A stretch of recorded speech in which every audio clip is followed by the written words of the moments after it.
Hello students, my name is Rajvinder Kaur. I commit to be vigilant and bear in mind at all times the risk to myself and my colleagues from COVID-19. I promise to take all necessary precautions that prevent the spread of this deadly virus.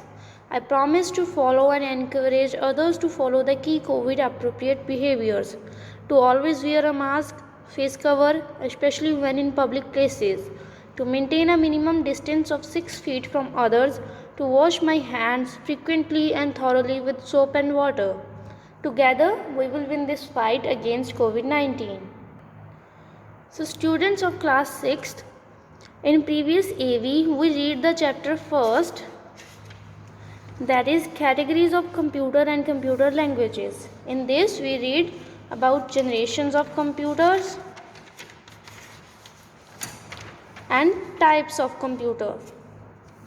Okay, so now we are going to start our next topic, that is types of computer languages. In order to communicate with each other, you need to know languages such as English, Hindi, Tamil, Bengali, Sanskrit, German, and so on. However, a computer does not understand these languages.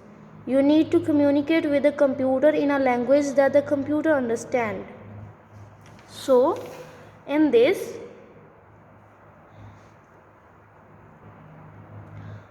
it is said that computer only understand a specific languages.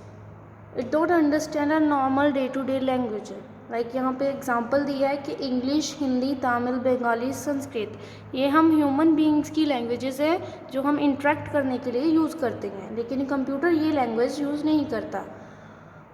The language that a computer can understand are divided into 4 categories. जो computer understand करता है वो 4 categories में divide है. First and second generation languages, these are known as low level languages.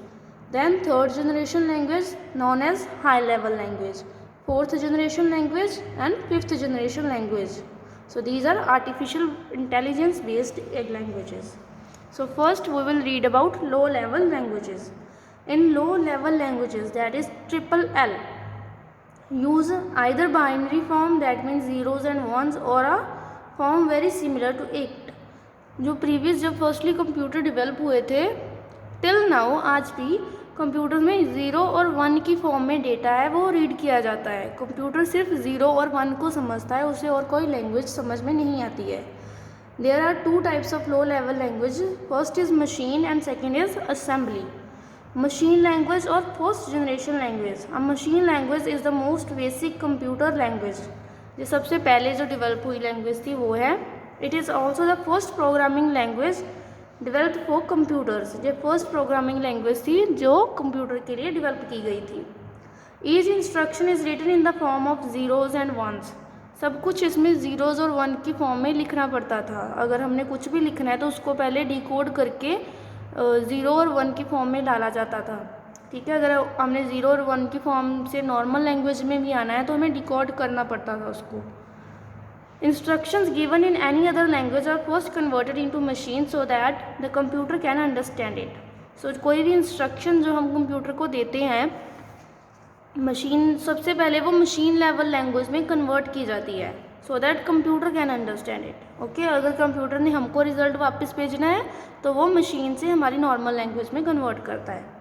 That is why machine language programs are executed very quickly. ठीक है, तो machine language program जो पहले बनाई गई थी ये वाली लैंग्वेज 0 एंड 1 की, तो वो पहले बहुत ज़्यादा जल्दी से एग्जीक्यूट हो जाते थे क्योंकि उनमें ट्रांसलेशन का कोई प्रॉब्लम नहीं थी. सो फीचर्स हैं. It is a machine dependent which means that a particular machine language can be used on only one type of computer. कि ये मशीन डिपेंडेंट है विच मीन्स दैट कि एक पर्टिकुलर मशीन लैंग्वेज किसी specific type of computer पे ही use की जा सकती है. एक कंप्यूटर पे एक लैंग्वेज यूज़ की जा सकती है.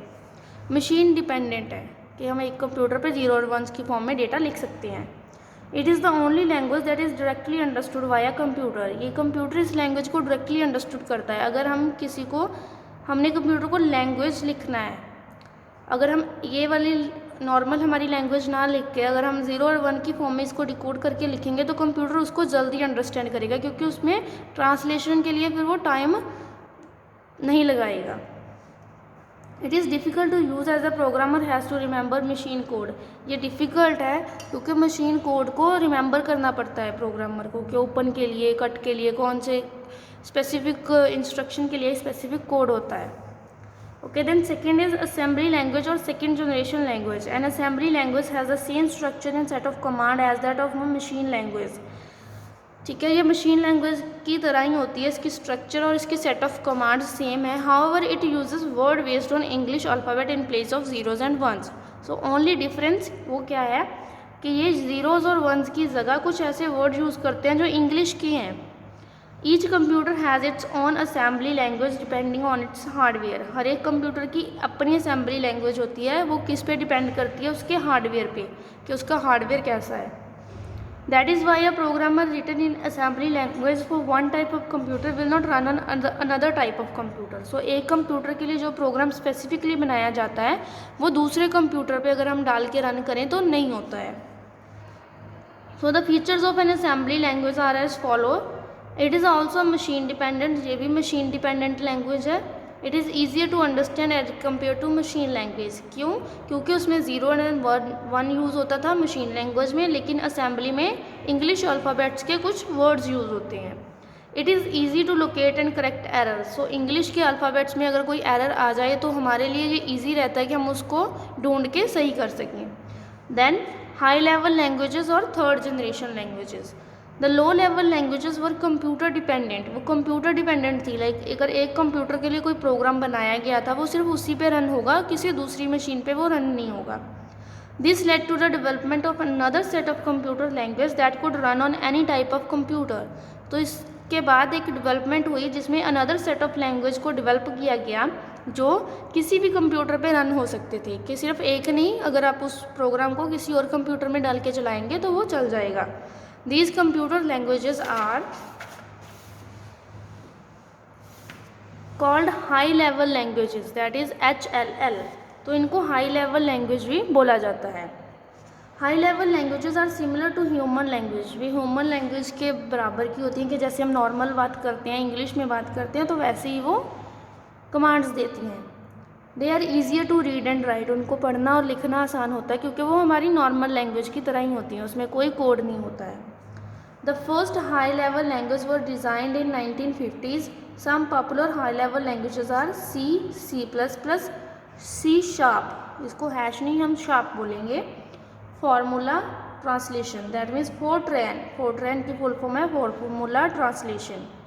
उसके बाद Beginners All Purpose Symbolic Instruction Code, that means Basic, BASIC। And Common Business Oriented Language, that means COBOL। The features of a high-level language are as follow. It is user-friendly. It uses English words and mathematical operators which are easier to learn. So ये user-friendly है, इसमें English के words use होते हैं और mathematical operator जैसे plus minus use किए जाते हैं, दोनों के हमारे लिए ईजी रहते हैं लर्न करने के लिए। It has to be converted into machine language which is time consuming. So firstly high level language को मशीन लैंग्वेज में कन्वर्ट किया जाता है, तभी कंप्यूटर उसको अंडरस्टैंड करता है। तो ये जो प्रोसेस है ट्रांसलेशन की, इसमें टाइम लगता है। Okay, so next is fourth generation languages. The fourth generation languages are modern high level languages for GLs। GLs means fourth generation languages are design to reduce the overall time, effort and cost of software development. So ये modern high level है, like high level से एक कदम आगे।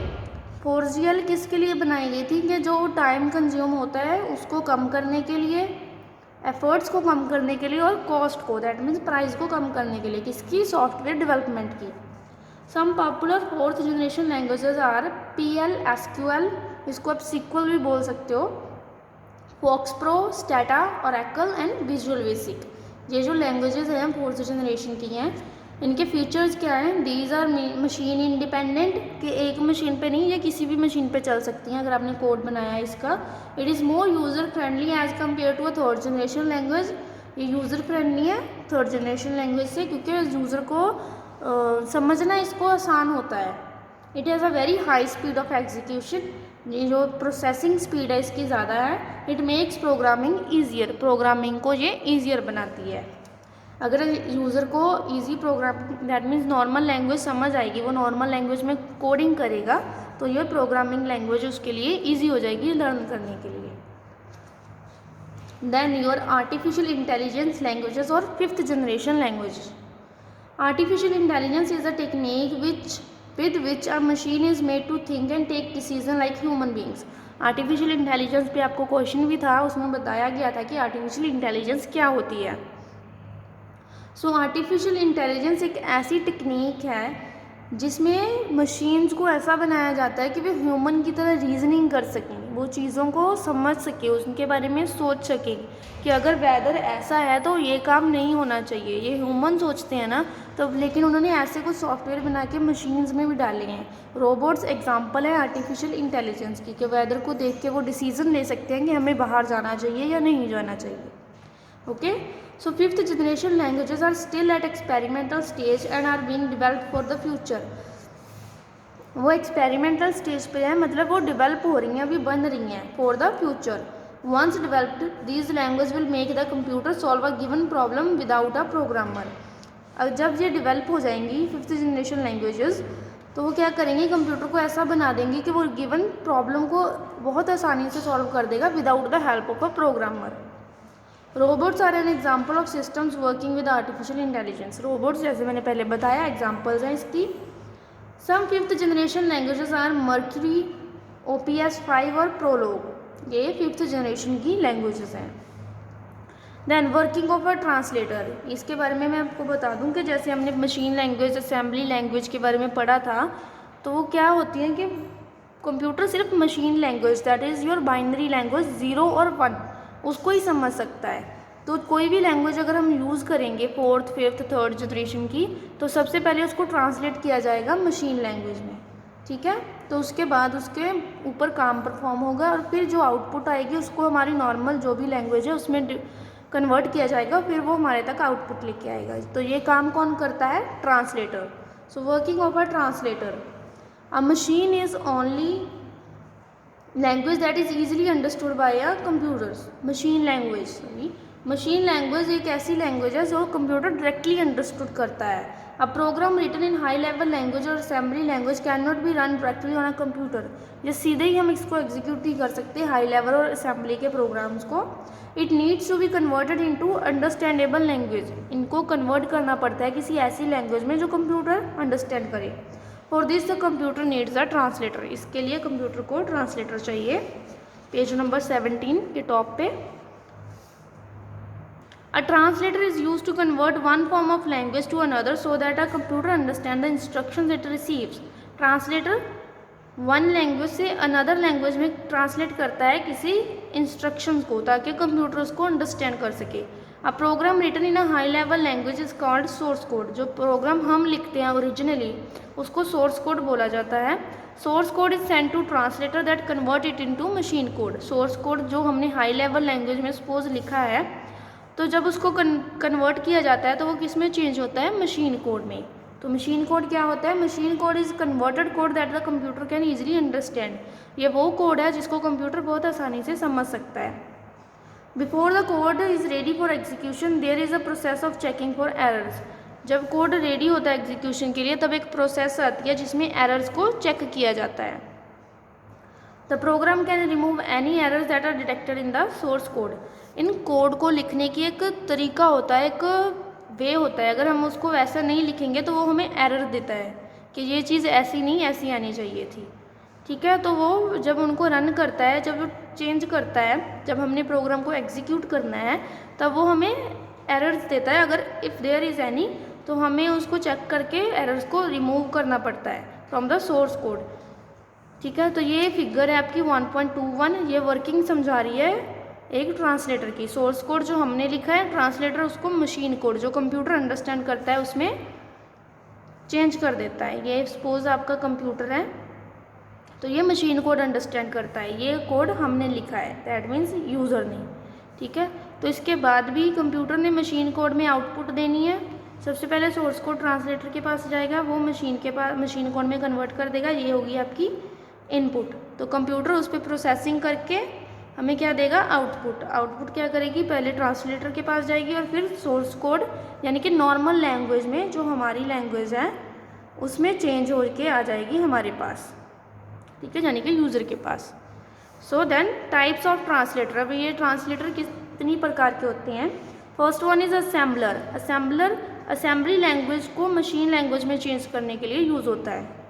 An assembler is a translator that translate a program written in assembly language into machine language. Simple जो सिर्फ assembly language पे काम करता है। Compiler translator that is used to translate a program written in high level language into low level language. Low level that is your machine code. तो compiler क्या करता है, हाई लेवल को लो लेवल में कन्वर्ट करता है। It translate the entire program in one go. ये पूरे के पूरे प्रोग्राम को सिर्फ एक ही बार में एग्जीक्यूट करता है। सपोज आपका प्रोग्राम के पास 4 लाइन्स हैं, तो ये क्या करेगा, ये पूरे प्रोग्राम को एक ही बार में ट्रांसलेट कर देगा। After entire translation is complete the errors are detected and removed.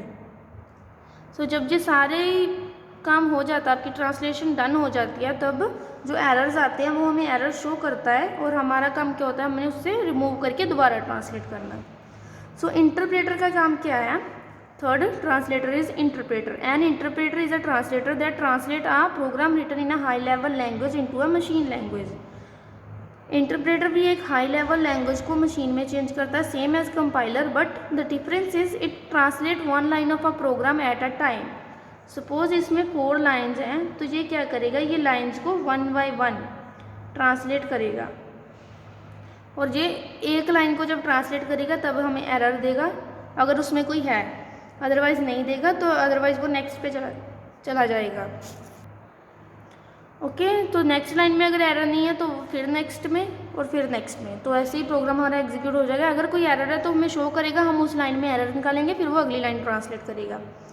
It translate 1 line of a program at a time and reports the error once it is encountered.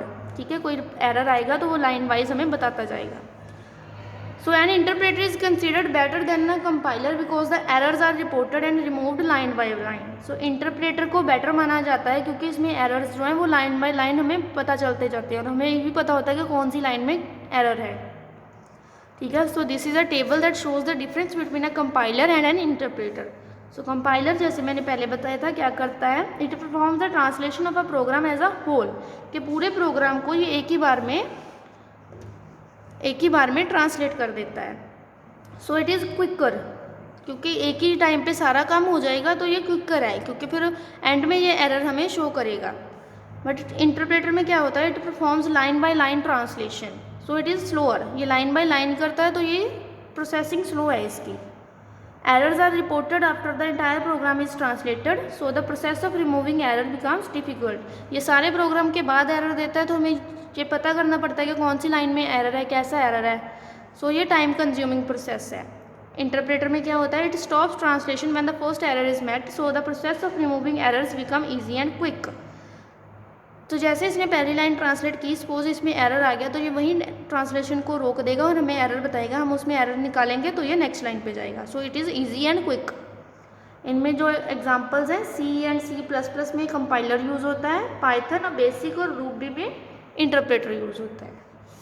Okay बच्चे, this is done, your first chapter is complete. You will get the question answer, so write down question answer on your notebook, fair notebook. Okay, और इस chapter को read करना है अच्छे से। Okay बच्चे, take a good care of your self.